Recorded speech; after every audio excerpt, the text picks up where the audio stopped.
Good morning, everybody. It's Falcons Daily. I am your host, CG, and we are back here to talk more Falcons football. If you want to give me a follow on social media, I am at Craig G Sports, CRAIG, the letter G in the word sports.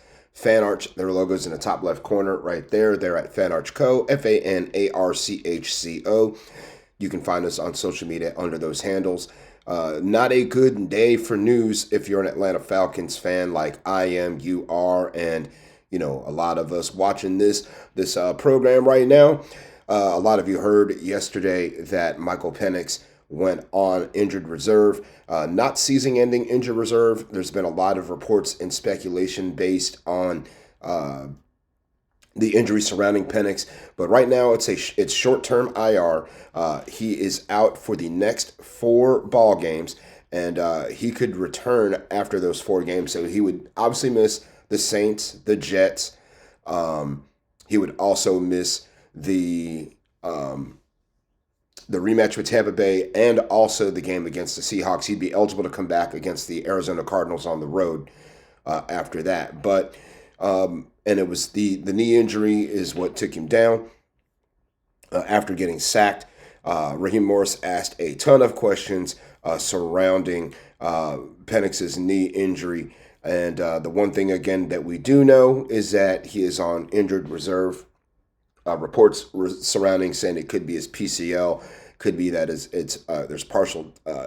a partial tear to his ACL.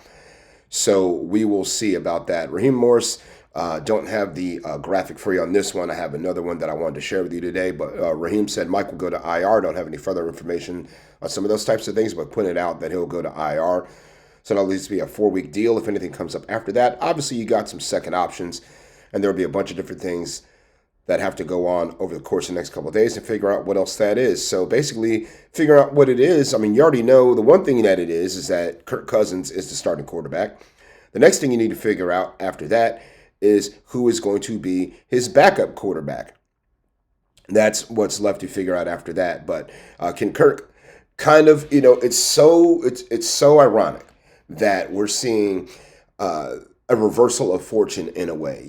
So remember last year, Kirk Cousins was playing injured. We had a 4-game losing streak.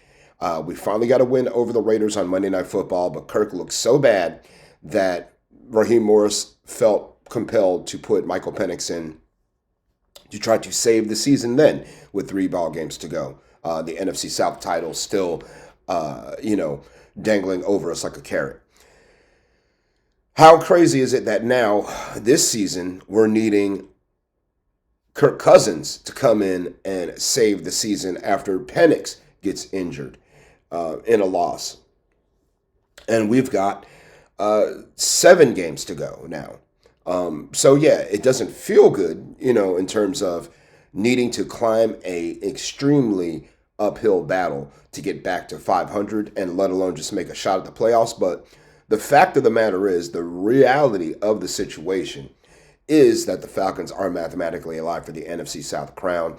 They will need to beat Tampa Bay. They will need to beat the Saints this Sunday for certain, and they will absolutely have to beat Tampa in the rematch in Tampa Bay coming up on Thursday Night Football. If they don't win these 2 games, then absolutely, number one, they'll have a losing record. But their goose will be absolutely cooked when it comes to any playoff aspirations. Because right now, it seems like the only way they're going to get in is through the NFC South once again, because they've had another back-breaking losing streak in the middle of the season that you just couldn't afford to have. But can Kirk Cousins be the man to turn us around? History says yes. We started off 6-3 with Kirk. Remember, after 9 games last year, we were 6-3 and feeling really good. Then we had the 4-game losing streak, went from 6-3 to 6-7, and all of a sudden it's like, oh God, here we go. But that is that's where we stand right now. Kirk Cousins is QB1. Hopefully he can lead this thing and turn it around and get us a victory this Sunday, because winning cures a lot of the problems. We win a ball game, nobody's asking for Raheem Morris to be fired, right? We win a ball game, nobody's blaming Zach Robinson blindly for what's been going on the last month, right? So it starts this Sunday. if you can get a win. Really, it starts on Wednesday in practice for Kirko. Go out there, have a good practice, get the receivers involved. Darnell Mooney is, your number one guy now. Drake London is going to be out for this game. He is listed as week to week after his PCL sprain, and hopefully it's no worse than just that. But it seems like the only receiver capable of being consistently consistent on this ball club has been number 5, and now you don't have him at your disposal. Mooney is your guy. After that, it's David Sills. Kadero Hodge has some rapport with Cousins. Then who's it going to be? You've got Dylan Drummond. You've got Nick Nash at the receiver position. Casey Washington, whenever he can come back and play. I believe he may be on IR for the season, if I'm not mistaken. But yes, so those are some of the guys that we could, we're going to have to lean on. I mean, again, if you look in free agency, there's plenty of players in free agency as well that we can look at. We talked about Odell Beckham, Deontay Johnson, Nelson Aguilar's out there, Michael Gallup, who's from Atlanta, 29 years old, KJ Osborne, KJ Hamler's out there, Brandon Powell, former Falcon, Kadarius Toney. Some receivers who have made some plays in the NFL before. OBJ would be the number one in terms of getting some excitement from the fan base, I think, just because he's a name. And I know a lot of times we can get stuck on names, thinking that, a name means that they're going to be a star. But we'll see. My choice still would be Michael Gallup if we had to bring in a receiver. But I could see, maybe even DJ Shark gets a call, because he was in Falcons training camp. He did have some familiarity with some of the stuff we were running. So we'll see what happens if we can get a DJ Shark in the building, a Michael Gallup, an Odell Beckham, a Robert Woods. It's clear, though, I don't think we can really go to battle with the guys we have at wide receiver and be effective. It just hasn't shown up so far this year, so I don't really believe that anything's going to change after that. But, what we will have to figure out, too, is who's going to back up Kirk Cousins. That is another situation that we'll have to look at for the Falcons. We had Emory Jones, we had Easton Stick in the building during training camp, and then we decided to roll with just Kirko and just Penix. So right now, when you look at our quarterback room, it is literally just two guys, Kirko and Penix. But the free agent wire, still plenty of quarterbacks out there available as well. A couple of former Falcons as well. Desmond Ridder, Logan Woodside, Taylor Heineke are all out there. Would you bring Desmond Ridder back? He is a young guy. He won't cost a lot of money to bring in. Familiarity with Atlanta. He is a hard worker, and a former Falcons draft pick, 3rd-round draft pick. So of the guys in free agency, Taylor Heineke, probably the probably the more experienced and accomplished of the players in free agency at the quarterback position. But I would look at somebody like Desmond Ridder and think that we need to go ahead and call him and see if he'd be able to come in and back up Kirko in a pinch. Because if Kirk was to go down, who are we going to call, right? Who's going to be our emergency third quarterback? So we got to have somebody. They're going to start working out quarterbacks, I'm pretty sure, today and get someone in the building. But, right now I'm looking at players like Desmond Ridder at quarterback. I'm looking at, again, Michael Gallup, DJ Shark, or potentially even Robert Woods at wide receiver. Again, players who have some familiarity with Raheem Morris and with Zach Robinson. So those are the guys we should be looking at and potentially bringing in to sign.